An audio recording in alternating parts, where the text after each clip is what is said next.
জনাব ওবায়দুল কাদের, আপনাকে স্বাগত জানাচ্ছি পালস অফ পলিটিক্সের আমার আজকের আয়োজনে। আপনি গুরুত্বপূর্ণ ব্যক্তিত্ব, আপনার কাছে অনেকগুলো বিষয় জানতে পারবো আশা করি আপনাদের পরিকল্পনা পরিণতি এই সম্পর্কে। শুরু করি বর্তমান একটা খবর। আপনারা দেশে ফেরার কথা বলছেন, দেশে ফিরে ক্ষমা চাইবেন। দেশে আপনারা ফিরবেন কিভাবে, কখন, সেই পরিকল্পনাটা কি? আপনি কি কোনো গ্যারান্টি দিতে পারবেন যে আমরা আব্দুল হামিদের মতো ফিরে যেতে পারবো নিরাপদে? কিন্তু আপনি যে গ্যারান্টির কথা বলছেন, এই গ্যারান্টিটা আপনাকে কে দেবে? মানে যদি গ্যারান্টি না পান আপনারা কখনোই ফিরবেন না, বা গ্যারান্টি আদায়ে আপনারা কি করছেন? আমরা সেটা করে নেব।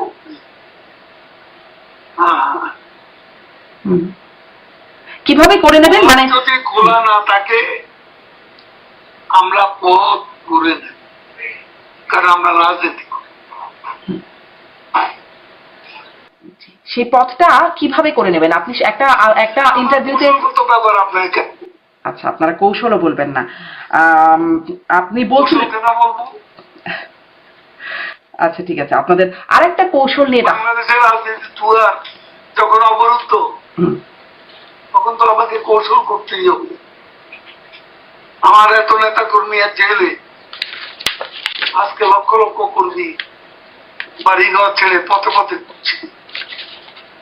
তারপর আমরা যারা অনেকে দেশের বাইরে, আমরা কি আমাদের স্বদেশে প্রত্যাবর্তন করবো না?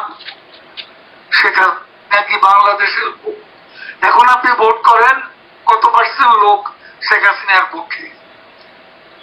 আমি তো মনে করি বেশিরভাগ মানুষ। সেই সুযোগটা তো পাবলিক পাবে না, সেই ভোট তো হবে না। যে ভোটে আপনি আমাদেরকে, যে ভোটের জন্য দোষী সাব্যস্ত করেন, বাংলাদেশে তো একটা নোংরা ভোটাভুটি হতে যাচ্ছে। আপনি যেহেতু দলের সবচেয়ে সেকেন্ড ম্যান, অন্যতম গুরুত্বপূর্ণ ব্যক্তি, একদম শীর্ষ ব্যক্তির পরে আপনি একটু যদিও বলছিলেন যে আপনি দেশে ফিরেই বলবেন, আপনাদের আত্মসমালোচনা আছে, নিজেদের মধ্যে মূল্যায়ন আছে, আপনাদের এই অবস্থার পেছনে 5ই আগস্টের পেছনে আপনার ভূমিকাকেও একটা দায়ী করা হয়। অনেকে আপনাকে নিয়ে অনেক সমালোচনা করেন আপনার দলের ভেতরেই, যে সেই সময় ছাত্রলীগ আন্দোলন দমনে যথেষ্ট, এই ধরনের বক্তব্য দিয়ে আপনি আরো এ ধরনের বক্তব্য আমি দেইনি। আপনি যদি প্রমাণ করতে পারেন তাহলে আমি যে কোনো শাস্তি। আপনি বলেন নাই জনাব ওবায়দুল কাদের যে আত্মস্বীকৃত রাজাকারদের আমার সে উচ্চারণটা তা ছিল না। কি ছিল? সাংবাদিকদের অংশ। হ্যাঁ, আপনি নেন বাংলাদেশের সেদিনের যে নিউজ পেপার, সেদিনের যে আপনি টেলিভিশনে আমার তো কথাগুলো আছে, সে কথাগুলো নেন। কোথায় আমি ছাত্রলীগকে যথেষ্ট বলেছি? আমি চ্যালেঞ্জ করছি, আমি এই কথা বলি। মানে সবগুলো গণমাধ্যমেই দেখছি মিথ্যা অপবাদ একজন মানুষকে। আচ্ছা, আপনি কি বলেছিলেন আমাকে আরেকবার একটু রিকল করিয়ে দেবেন, আরেকবার একটু বলবেন? কারণ সবগুলো গণমাধ্যমে এই খবর কনফার্ম করছে যে আত্মস্বীকৃত রাজাকারদের বিরুদ্ধে ছাত্রলীগই যথেষ্ট। আপনি বললে আমি কোট করব। নো, আমি এই কথা বলিনি। আপনি আসলে তাহলে কি বলেছিলেন? আমি যা বলছি আপনি ওই ভিডিওটা নিয়ে আসেন, ভিডিওটা নিয়ে আসেন, বাংলাদেশে আছে সেটা। জি, সেখানে ভিডিওতে আমার যত কোথাও ছাত্রলীগ যথেষ্ট ওই কথা বলা। জি, আপনি কি বলেছেন সেটা কি আপনি এখন বলবেন? আমি আপনার কাছে চ্যালেঞ্জ করছি। হ্যাঁ, এটা একদম অসত্য, ফ্যাব্রিকেটেড, মোটিভেটেড। আচ্ছা, আমি আপনাকে কোট করতে পারি, যেখানে বলা হচ্ছে যে কোটা বিরোধী ছাত্র আন্দোলনে কতিপয় নেতারা যেসব বক্তব্য রেখেছে তার জবাব দেওয়ার জন্য আত্মস্বীকৃত রাজাকার যারা নিজেদের অধ্যুত্বপূর্ণ মানসিকতার প্রকাশ ঘটিয়েছে তার জবাব দেওয়ার জন্য ছাত্রলীগই যথেষ্ট, আনকোট। নো, এই কথা আমি বলি। আচ্ছা ঠিক আছে, তাহলে জনগণ নিশ্চয়ই বাংলাদেশ থেকে আমি তো চ্যালেঞ্জ করছি যেসব সাংবাদিকের এই বক্তব্য সেদিন দাঁড় করিয়েছে। সাংবাদিকদের অনেকেই তো তখনকার যে বিস্ফোরণ, জঙ্গিবাদী বিস্ফোরণ, তার সমর্থক ছিল, অ্যাক্টিভিস্টও ছিল। জি থ্যাংক ইউ। জি, আপনি আরেকটু যদি সময় দেন, আর 2-3 মিনিট আপনার কাছ থেকে একটু জিজ্ঞাসা করছিলাম যে আপনাদের এই অবস্থার পেছনে আপনারা কি কি কারণ চিহ্নিত করেছেন, সেটা কি একটু জনগণকে বা আমাদেরকে বলবেন? সেটা আপনাকে কেন বলবো? কাকে বলবেন? আমি যখন বলবো দেশের জনগণকে, তখন আপনি প্রেসের লোক থাকবেন, জি আপনিও সেখানে থাকার অনুভূতি পাবেন। জি, কিন্তু এই যে মানে এখন যে আপনারা উপলব্ধিটা করছেন, আপনি কি কোনো সময় আগে এই উপলব্ধিটা করতে পেরেছিলেন? কারণ আপনার মুখ থেকে আমরা শুনেছিলাম, সেই যে বলছিলাম, শুরু করছিলাম যে 2017 সালের এপ্রিলে একটা চট্টগ্রামের একটা সভায় আপনি বলেছিলেন আওয়ামী লীগ ক্ষমতায় না থাকলে টাকা পয়সা নিয়ে পালাতে হবে, তা কি ভাবেন না? দল যদি ক্ষমতায় না থাকে, এখন যে টাকা পয়সা রোজগার করছেন, তখন এই টাকা নিয়ে পালিয়ে বেড়াতে হবে। তখন তাহলে এটা আমার এ ধরনের কথা বলার অর্থ? জি জি, এটা আমি কর্মী সবাই বলেছি, জি চট্টগ্রাম জি, কর্মীদেরকে বলেছি। সেটা তো আমি তাদেরকে সাবধান করব। মানে আপনি তো প্রধানমন্ত্রী তার বক্তব্যে অনেকবার সাবধান মানে উচ্চারণ করছে। জি, আপনি কি তখনই উপলব্ধি করেছিলেন যে এরকম একটা পরিণতি হতে পারে, এজন্যই সাবধানতা বাণী? যাতে না হয় সেটা আমি সতর্ক করে দিয়েছি। তারপরেও ঠেকানো গেল না কেন? মানে সেই টাকা পয়সা নিয়ে পালাতেই হলো কেন নেতা কর্মীদের? টাকা পয়সা নিয়ে কে পালিয়েছে? মানে এই যে আপনি যে অবস্থায় আছে আওয়ামী লীগের নেতা কর্মীরা, ওই 2-4 জন বড় লোকের কথা পান, তারা তাদের ওইতে আগেই বড়। আমরা আমাদের পার্টি করে যে নেতা কর্মীরা দল করেছে, তারা ওই লুটপাট করে এখানে আসে। কিন্তু আপনার বিরুদ্ধে, আপনার এবং আপনাদের মতো সিনিয়র কেন্দ্রীয় নেতাদের বিরুদ্ধে লুটপাটের যে অভিযোগ, যে একটা অভিযোগ একদম আপনাদের নেতারাই আমার এই অনুষ্ঠানে এসেই বলেছেন, মনোনয়ন বাণিজ্য। আপনারা মনোনয়ন দেওয়ার সময় বিপুল বড় অঙ্কের টাকা নেবার অভিযোগটা কার বিরুদ্ধে ছিল? যারা কমিটিতে ছিলেন, মনোনয়ন কমিটিতে। আপনিও ছিলেন। আপনি প্রমাণ করেন। মানে আমি কি করে প্রমাণ করব? আমি তো আসলে অনুসন্ধানী সাংবাদিকতাটাও করি না। আপনাদের নেতা কর্মীরাই এটা অভিযোগটা করছেন। অপবাদ দেবে, যে অপবাদ দিয়েছে তারা তো বলেনি মেট্রো রেলের জন্য কি কষ্ট আমি করেছি। করেছেন শেখ হাসিনা, কিন্তু আমি তো দায়িত্বে ছিলাম। পদ্মা সেতুর জন্য কি কষ্ট করেছি। 4000 সেতু নির্মাণের জন্য কি কষ্ট করেছি। বাংলাদেশে এত 4 লেন, 6 লেন, 8 লেনের রাস্তা, সেই সমতল থেকে পাহাড় পর্যন্ত, তারপরে লিমিটেড এক্সপ্রেসওয়ে, এগুলো তো কেউ কোনোদিন বলে না।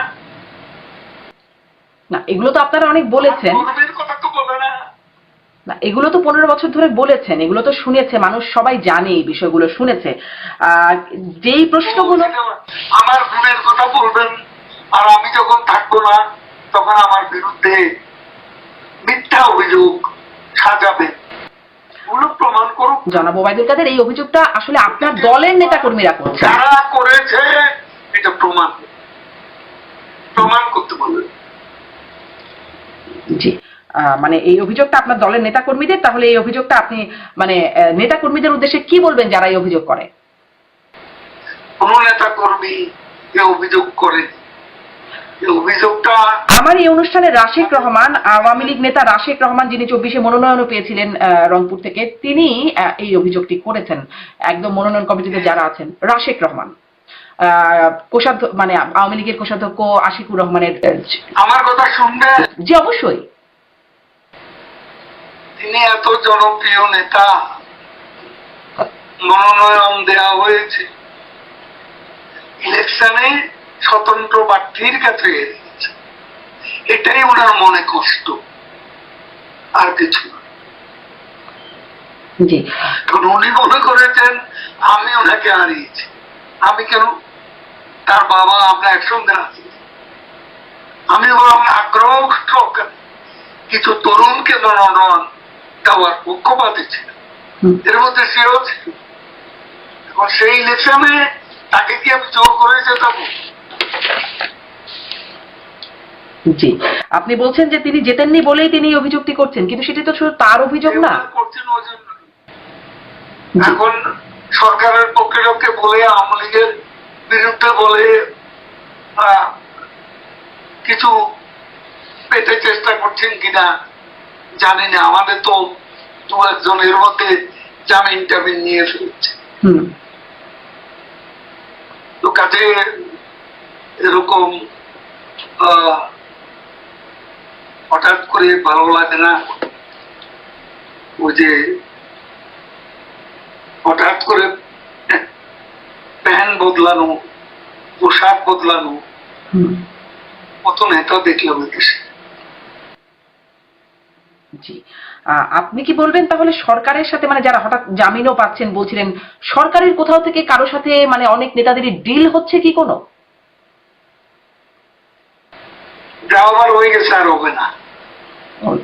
তার গ্যারান্টি কি হবে না, এটা আপনি কিভাবে নিশ্চিত করবেন? হ্যাঁ, মানে যা হবার হয়ে গেছে আর হবে না মানে কি, মানে ডিল হচ্ছিল আগে এখন আর হবে না? ধরুন আমাদের একটা সুবিধা কি, আমাদের নেতা একজন, কর্মীদের মধ্যে নেতাদের মধ্যে প্রতিযোগিতা থাকতে পারে, হুম। সেটা সুস্থ প্রতিযোগিতা, এটা কোনো অসুস্থ প্রতিযোগিতা। আমরা শেখ হাসিনার নেতৃত্বে আমরা সবাই কিন্তু ঐক্যবদ্ধ। জি জি, মানে সেই যোগাযোগটা আপনাদের মধ্যে কতটুকু? আমার সাথে অনেক আপনাদের নেতাদের কথা বলবার সুযোগ হয় এই প্ল্যাটফর্ম থেকেই।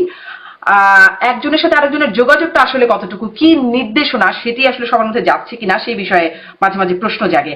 পরে আরো আপনাকে শেষ প্রশ্নটা করি, আপনি যখন মানে প্রকাশ্যে আসলেন, আপনি বলেছেন কি ভয়াবহ অভিজ্ঞতা আপনার হয়েছে, আপনাকে বাথরুমে লুকিয়ে থাকতে হয়েছে, আপনাকে আত্মগোপনে থাকতে হয়েছে দেশে 3 মাস, এবং তারপরে আপনি সুযোগ যখন পেয়েছেন তখন দেশ ছেড়ে এসেছেন, ভারতে পালিয়ে আশ্রয় নিয়েছেন, সেই বিষয়টা বসে আসছি, এ কথা আপনাকে কে বলবো? জি, ও সুযোগ বসে আসছি, এই শিক্ষা আপনাকে কে দিবে? আচ্ছা, তাহলে কিভাবে আসলেন? সুযোগ না পেলে আসলেন কি করে? কেন আপনাকে বলতে হবে? Somehow I got out. কিভাবে আপনাকে কেন বলবো? আচ্ছা আচ্ছা, আমাকে বলবেন না, ঠিক আছে, মানে বলেছেন তো অনেকটাই, এই জন্যই কেন আপনাকে বলবো? জি, অনেক বলেছেন তো অনেকটা, এই জন্যই আমি আসলে প্রশ্ন অনেক কিছুই করছিলাম। কৌশলগত বিষয়টা। এটা কি কোনো কৌশল যে এই সময়ে এসে আপনারা বলছেন যে কিভাবে আসলে আপনাদের ওই সময়টা কত ভয়াবহ অভিজ্ঞতার মধ্যে যেতে হয়েছে, আপনি বলার পর আমাদের কথা নিচ্ছেন কেন? এত আকুতি, এত ইচ্ছা প্রকাশ করছেন কেন? মানুষ জানতে চায় জনাব ওবায়দুল এত কাদের। অখাদ্য মানুষের এত ডিমান্ড কেন আপনার কাছে? আপনি আওয়ামী লীগের সাধারণ সম্পাদক। তো যাকে আপনার কি সেটা তো মনে হলো না। আপনি আগে একটা মোটেই না জনাব ওবায়দুল কাদের আওয়ামী লীগের সাধারণ সম্পাদক, আপনি মানে এমপি মন্ত্রী কি নন, যার কারণেই তো আপনার কাছে এত প্রশ্ন, আপনার কাছে জানতে চাওয়া। রহিম করিম যদি মধুর কাছে এই প্রশ্ন না যে আপনি কেন আসতেন ভারতে, কেন ছিলেন দেশে, সব প্রশ্নের জবাব দিচ্ছি। জি, ছাত্রই যথেষ্ট, হ্যাঁ। এটা আপনি প্রমাণ করেন। আমি শুধু আপনাকে এটা আচ্ছা, আমি চেষ্টা করব ভিডিও ফুটেজটা বের করতে। ভিডিও আছে বাংলাদেশে। হুম হুম।